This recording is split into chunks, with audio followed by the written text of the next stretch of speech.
I just start them at square one, the very basic methods of welding, and then we move on, and I try to get to advanced welding as quickly as possible so they have a greater chance. If they can't afford to go to college, they can at least leave here and make really good money. I learned how to TIG some, and before I was just mainly MIGing, and now I can stick weld perfectly, and I'm starting to be able to TIG well. And before I was just doing one type, which was MIG, which is easy, and I'm starting to advance my skill set and learn new things. Stick welding is the most basic, the most common type of welding that is done in most places. And so I start them with stick welding, and then we move on to MIG welding and TIG welding.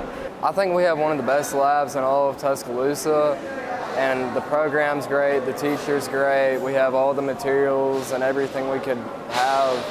It's just a great learning opportunity. We're blessed enough to have 20 plus welding machines that work properly, in addition to a CNC plasma cutter, multiple torches, handheld plasmas.